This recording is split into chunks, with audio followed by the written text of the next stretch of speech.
مع الله في لألآت النجوم وحبك الغيوم وضوء القمر نحمده ونصلي علی رسوله الکریم اما بعد بسم اللہ الرحمن الرحیم۔ معزز خواتین و حضرات، میں آپ کی خدمت میں حاضر ہوں پروگرام سنہری باتوں کے ساتھ، اور آج کی اس مجلس میں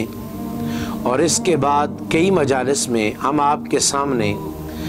آدمی پر جب موت حاضر ہو جاتی ہے اس سے لے کر دفنانے تک اور اس کے بعد تک کے تمام احوال کو مختلف ویڈیوز کے ذریعے آپ کے سامنے بیان کریں گے۔ ہمارا مقصد بنیادی طور پر یہ ہے کہ اس مرحلے پر سنت طریقہ کیا ہے، تاکہ پوری دنیا کے مسلمان اس سنت طریقے کو سن کر سمجھ کر عمل کر کے اس تمام تر اعمال میں اللہ کو راضی کرنے والے بن جائیں۔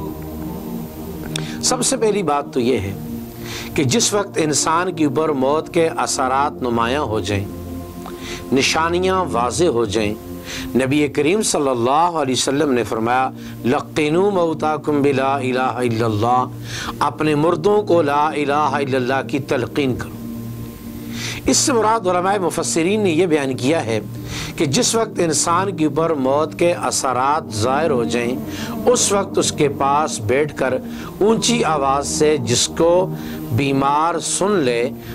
لا الہ الا اللہ محمد الرسول اللہ اس کلمے کا ورد کرنا چاہیے،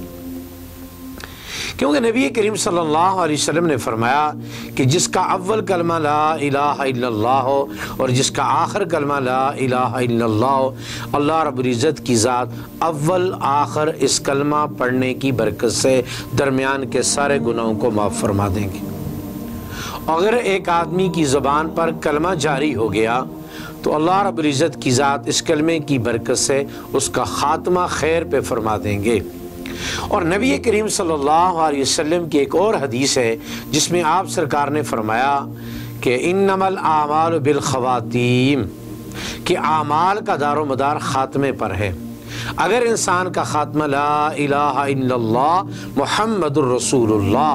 اللہ کی توحید اور پیارے نبی محمد الرسول اللہ صلی اللہ علیہ وسلم کی رسالت پر ہو گیا تو اس شخص کے بارے میں 100% ہمیں یقین ہے کہ انشاءاللہ اللہ رب العزت کی ذات آخرت میں اس پر آسانی کا معاملہ فرمائیں گے،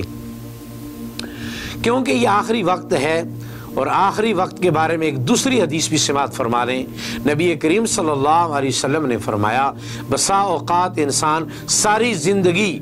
اعمال بد کے اندر مبتلا رہتا ہے، برائیوں میں مبتلا رہتا ہے، یہاں تک کہ وہ جہنم کے کنارے پر پہنچ چکا ہوتا ہے اپنی بدعمالیوں کی وجہ سے، لیکن اچانک ایک عمل ایسا کرتا ہے کہ اللہ رب العزت کی ذات اس کو جنت میں داخل فرما دیتے ہیں۔ اور یہ وہی عمل ہے کہ جس شخص کو آخر میں کلمہ نصیب ہو جائے تو اس کلمے کی نسبت سے اللہ رب العزت کی ذات اس کے سارے گناہوں کو معاف فرما دیتے ہیں۔ ایک اور حدیث ذہن میں آ گئی ہے کہ جو آدمی ایک مرتبہ لا الہ الا اللہ محمد الرسول اللہ صدق کے دل کے ساتھ پڑھے گا، اللہ رب العزت کی ذات اس کی زندگی کے پچھلے سارے گناہوں کو معاف فرما دیتے ہیں۔ تو اس لیے جس وقت آدمی سمجھے اپنے کسی عزیز پر، رشتہ دار پر، کسی مسلمان پر آخری وقت ہے تو اس کے پاس بیٹھ کر رونے کے بجائے، واہ ویلا کرنے کے بجائے، نوحہ کرنے کے بجائے کلمے کی تلقین کرنی چاہیے، تاکہ ہمارے اس عمل سے ہو سکتا ہے امید اللہ رب العزت کی ذات سے کہ اس کی زبان پر کلمہ اللہ جاری فرما دیں اور اس کا خاتمہ ایمان پر ہو جائے، اس کا خاتمہ خیر پر ہو جائے۔ اللہ رب العزت کی ذات ہم سب کا خاتمہ ایمان پہ فرمائے۔